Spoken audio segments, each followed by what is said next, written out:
لساني يفقهوا قولي. لا حول ولا قوة إلا بالله العلي العظيم.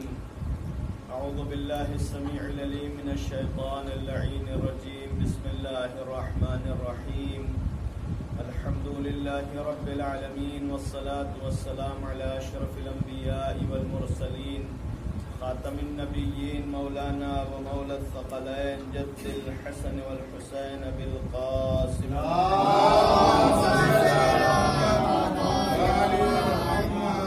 وآله الطيبين الطاهرين المعصومين المظلومين واللعنة الدائمة الباقية على أعدائهم أجمعين من يوم عداوتهم إلى قيام يوم الدين. أما بعد، فقد قال الله الحكيم في كتابه الكريم. بسم الله الرحمن الرحيم. قل إن كنتم تحبون الله فاتبعوني يحببكم الله ويغفر لكم ذنوبكم والله غفور رحيم. صلوات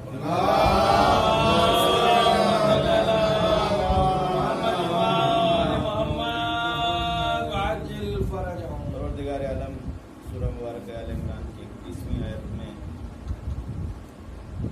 پیغمبر کو یہ حکم فرما رہا ہے کہ پیغمبر آپ کہہ دیجئے کہ اگر تم کو اللہ سے محبت ہے اور تم اللہ سے محبت کے دعوے دار ہو تو ہمارا اتباع کرو، ہماری پیروی کرو. یحببکم اللہ، اللہ تم سے محبت کرے گا اور تمہارے گناہوں کو بخش دے گا، اور اللہ غفور و رحیم ہے. آیت کے ذیل میں حسینی طرز زندگی اور حسینی سلیقہ زندگی کے عنوان سے ایک گفتگو شروع کی گئی کہ جس میں طیب اور خبیث زندگی کے علامتیں بیان کی گئیں. دوسری صفت جو امام حسین علیہ السلام کی طرز زندگی سے تعلق رکھتی ہے وہ امام حسین علیہ السلام اور تمام ائمہ اہل بیت علیہ السلام کے یہاں خوف خدا کا جو جلوہ پایا جاتا ہے. اس حوالے سے امام حسین علیہ السلام کا بہت ہی مشہور جملہ ہے دعائے عرفہ میں کہ امام فرماتا ہے اللہم اجعلنی اخشاک کانی اراک. پروردگار ہمیں ایسے بنا دے کہ میں تجھ سے اس طریقے سے ڈروں، اس طریقے سے کہ میں تجھے دیکھ رہا ہوں. اور یہ یقیناً جو خوف خدا کی گفتگو ہم نے آپ کی خدمت میں پیش کی وہ یقین ہی کے اوپر منحصر ہے کہ انسان کو جتنا وجود خدا کا یقین ہوگا اتنا ہی انسان کے دل میں خشیت الہی اور خوف خدا پایا جائے گا. لہذا انسان اگر یقین اور معرفت کی بلند منزل پر فائز ہے تو اس کے یہاں بہرحال وہ خوف کا اثر بھی رونما ہوگا اور ظاہر ہوگا. خوف خدا کا جو اثر انسان کی زندگی میں ظاہر ہوتا ہے بہرحال یعنی خوف خدا ایک اندرونی چیز ہے، ایک قلبی چیز ہے، ایک باطنی چیز ہے، ایک معنوی چیز ہے. لہذا اس کے اثرات صرف انسان کے یہاں ظاہر ہو سکتے ہیں، اور وہ اثرات بھی جو ظاہر ہوں گے وہ ہمارے لیے نہیں بلکہ خود ہمارے عمل میں ظاہر ہوں گے. یعنی مثلا دوسرے کا خوف خدا ہمارے لیے ظاہر نہیں ہو سکتا. ممکن ہے کہ انسان نماز پڑھ رہا ہو اور اس کے دل میں خوف خدا نہ ہو. ممکن ہے کہ انسان سڑک پہ چلا جا رہا ہو لیکن اس کے دل میں خوف خدا بھرا ہوا ہو، خشیت الہی سے اس کا دل مالا مال ہو. اور ظاہر ہے کہ یہ عام زندگی اور اہل بیت علیہ السلام کی زندگی میں فرق بھی ہے. امام محمد باقر علیہ السلام یہ واقعہ پایا جاتا ہے کہ امام کسی ایک ایسے مقام پر نماز کے لیے کھڑے ہو گئے، عبادت کے لیے کھڑے ہو گئے تو بہت بھیڑ بھاڑ والی جگہ تھی جہاں سے لوگوں کا رفت و آمد تھا. لوگوں نے آ کے امام سے شکایت کیا، چوتھے امام سے، کہ ایسی جگہ پر نماز پڑھنا. تاکہ جب دل خدا کے یہاں مشغول ہو تو لوگوں کی رفت و آمد انسان کے دل کو، انسان کے وجود کو مشغول نہیں کرتا، انسان کے توجہ کو بہکاتی اور بھٹکاتی نہیں ہے. لہذا انسان کا دل اگر خوف خدا سے مالا مال ہے تو ہر عمل انسان کا باارزش ہوگا، باقیمت ہوگا، اس کی ایک حیثیت ہوگی. لیکن بہرحال جو انسان جس سے اندازہ لگا سکتا ہے، خود انسان اگر اپنے لیے یہ چیزیں مد نظر رکھے تو پھر انسان کو خود پتہ چلے گا کہ ہم واقعاً پروردگار عالم کے سے ڈرتے ہیں یا نہیں ڈرتے. یہ انسان کے یقین پر مبتنی ہے، یعنی یقین پر منحصر ہے کہ ہمارے دل میں کتنا یقین پایا جاتا ہے. اب خدا کے وجود کا یقین جتنا ہوگا اتنا خوف ہوگا.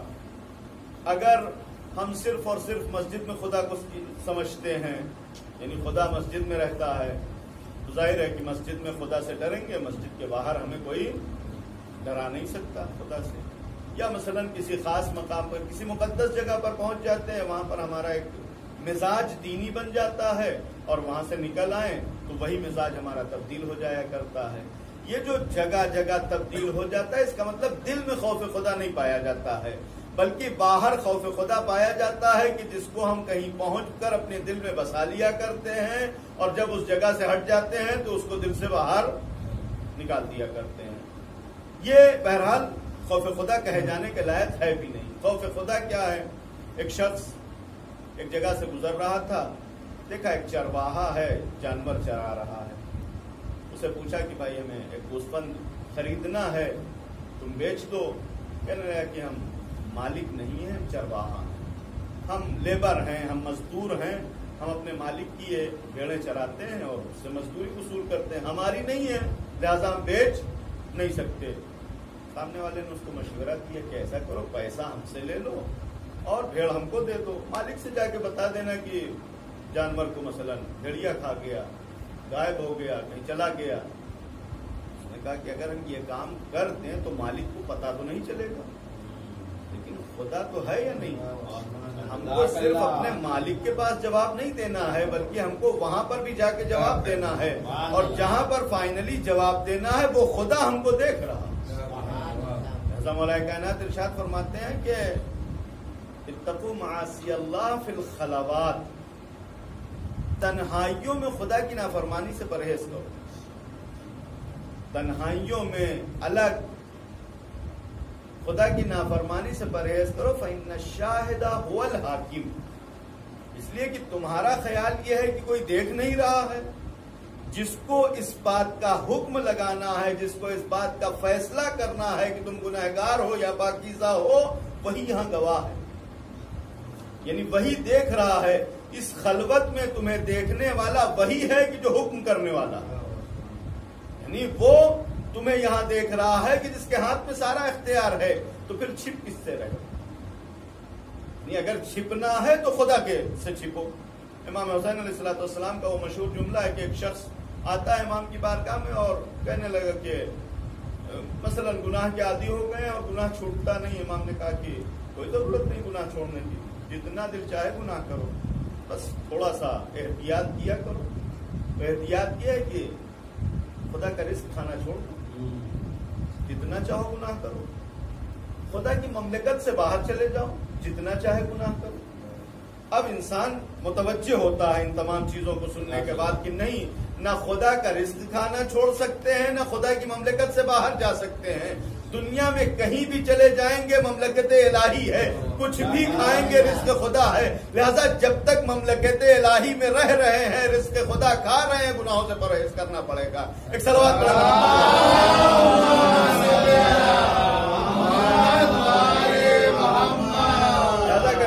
خوف خدا پایا جاتا ہے، انسان ہر جگہ ہر مقام پر خدا کو حاضر و ناظر سمجھے گا کہ خدا ہے، انسان فراموش نہیں کر سکتا. دوسرا اثر جو خوف خدا کا انسان کے وجود میں، انسان کی زندگی میں ظاہر ہوتا ہے، وہ یہ ہے کہ انسان ہر چیز پر خدا کو ترجیح دیتا ہے.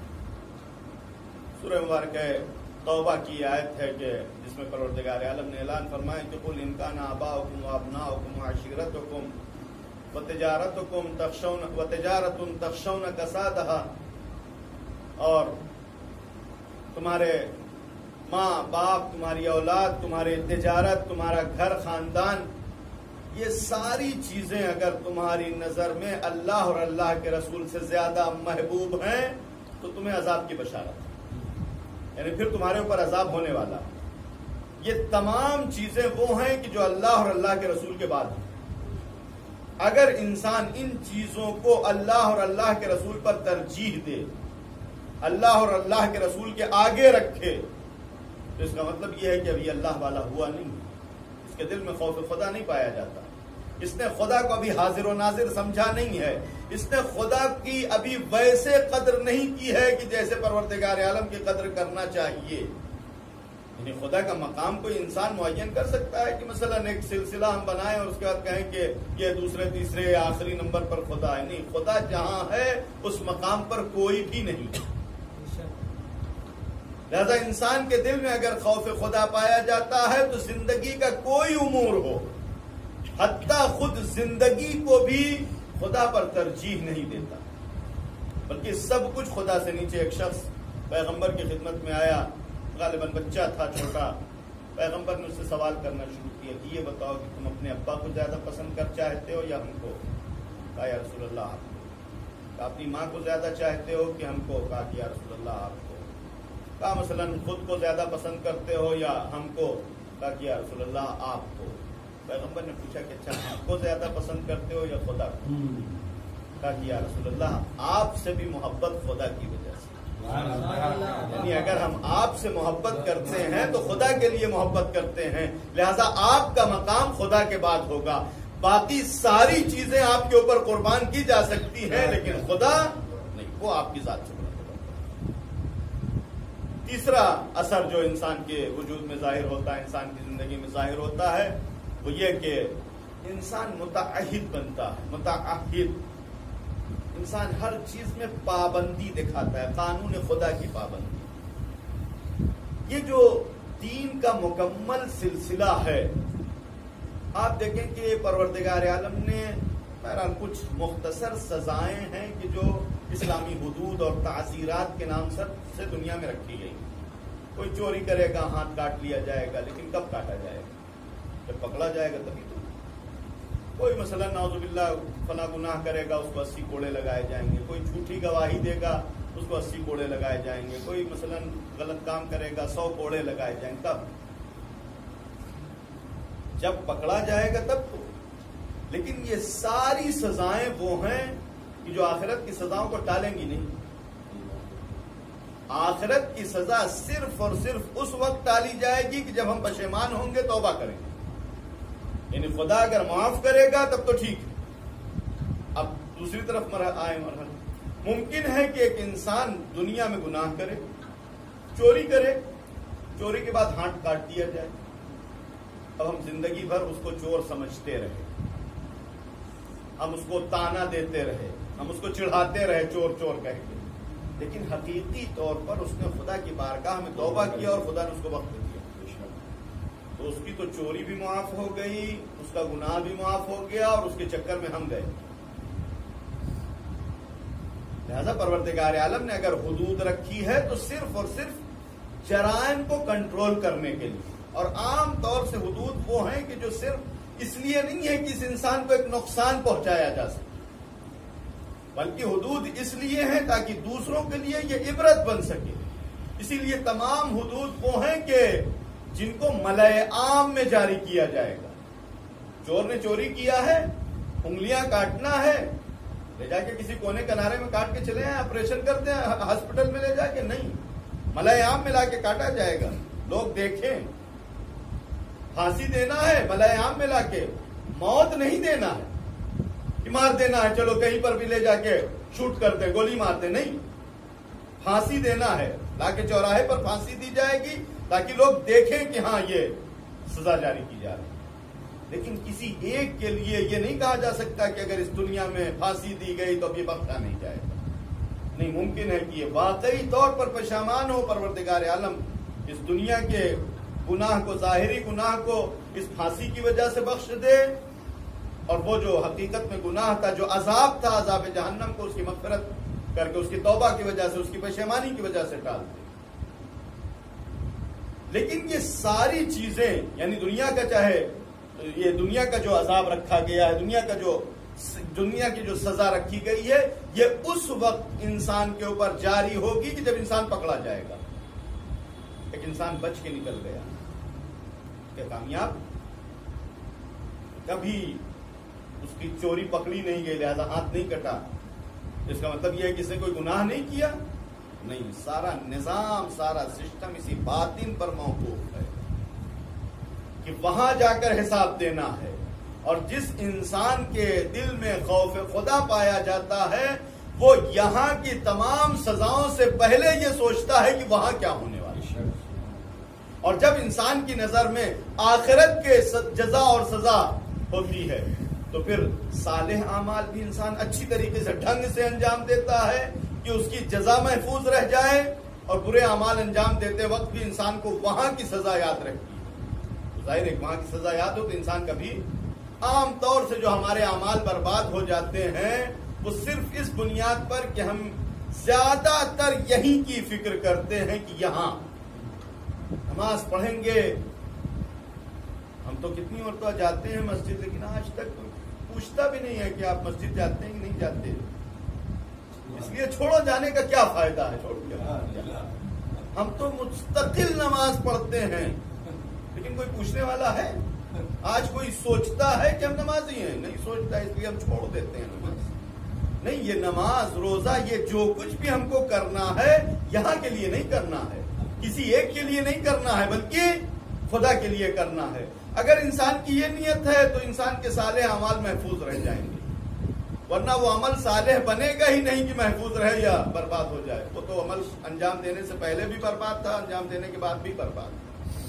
لہذا انسان کے اندر جو تعہد پایا جاتا ہے وہ صرف اور صرف خدا باوری اور خدا کے اوپر ایمان رکھنے کی بنیاد پر پیدا ہوتا ہے۔ جب خدا ہے نظر میں تو پھر باقی دنیا کو نظر میں نہیں لایا جاتا، یعنی اگر انسان کی نظر میں خدا آ گیا تو انسان کے اعمال پاکیزہ ہو جائیں گے اور انسان کے اعمال بارگاہ الہی میں قابل قبول ہوں گے۔ چوتھی صفت جو انسان کے زندگی میں خوف خدا کی وجہ سے ظاہر ہوتی ہے اس کو قرآن نے بیان کیا، وَأَمَّا مَنْ خَافَ مَقَامَ رَبِّهِ وَنَهَى النَّفْسَ عَنِ الْهَوَىٰ، جو بھی خوف خدا رکھتا ہے وہ خواہشات کا پیرو نہیں، خواہشات کی پیروی نہیں کر سکتا، اس لیے کہ یا خدا کی پیروی ہو سکتی ہے یا خواہشات کی پیروی ہو سکتی ہے، دونوں یکجا ہو ہی نہیں سکتے۔ خواہشات ہمیشہ خدا کے خلاف، ان النفس لامارۃ بالسوء، نفس ہے ہی ایسا کہ وہ انسان کو برائی کی طرف کھینچ کے لے جاتا ہے۔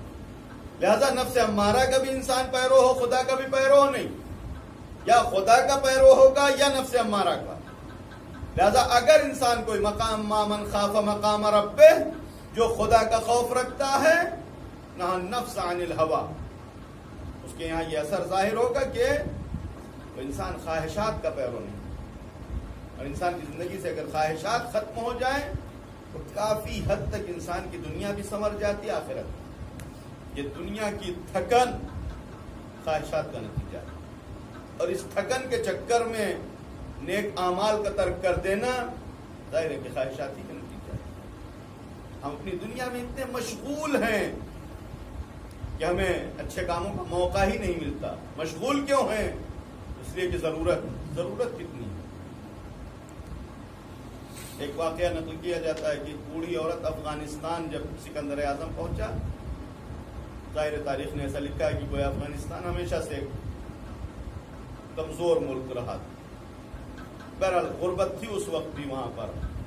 بوڑھی عورت پہنچی اور سکندر اعظم کہا کہ ہم تم کو دیکھنا چاہتے ہیں، اور بہت غور سے اس کے پیٹ کو دیکھا، اور اس کے بعد کہنے لگی کہ تمہارا پیٹ ہمارے پیٹ سے کچھ زیادہ بڑا تو نہیں لگتا، ہمارا تو 2 روٹی میں بھر جاتا ہے، تمہاری آدھی دنیا لے کر بھی بھرا نہیں۔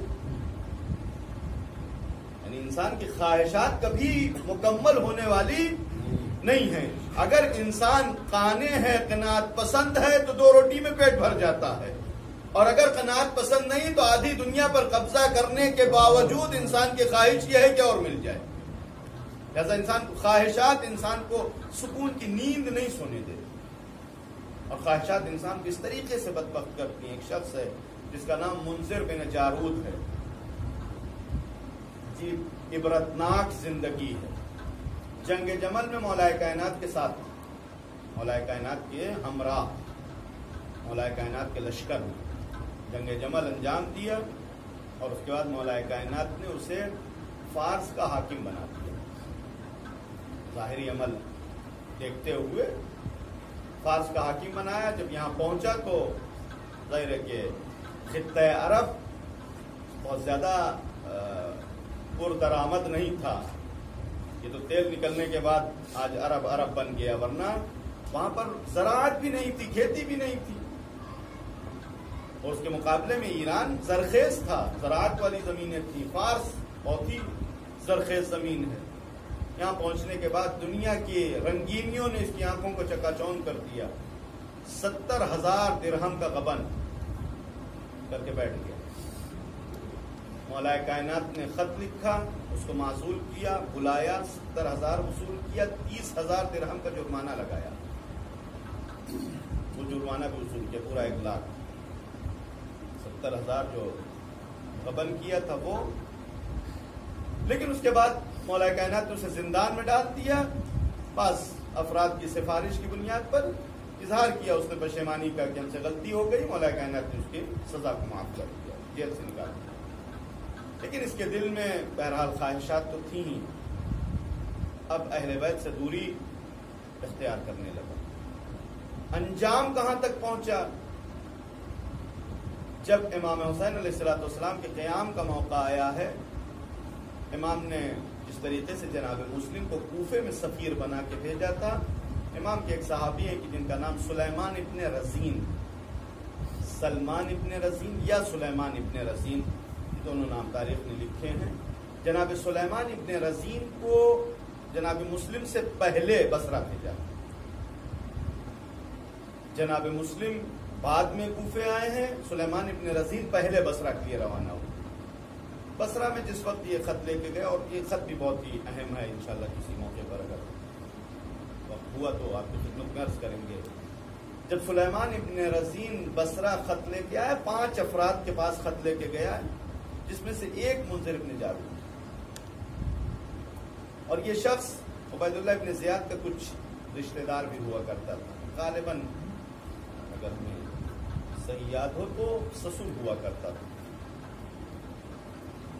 اس شخص نے جناب سلیمان ابن رزین خط کو لیا اور لے جا کے عبید اللہ ابن زیاد کے حوالے کر دیا. عبید اللہ ابن زیاد ابھی آیا نہیں تھا کوفے، ابھی بصرے کا حاکم. عبید اللہ ابن زیاد نے جناب سلیمان ابن رزین، ان کی زوجہ اور ان کے 2 بچوں دے کر صرف اس خط لانے کی بنیاد پر امام حسین علیہ السلام جو گویا پہلے سفیر جو شہید ہوئے ہیں وہ جناب سلیمان ابن رزین. یہ ایک خلش جو مولا کائنات سے پیدا ہوئی تھی، وہ بھی کس بنیاد پر؟ اس خواہش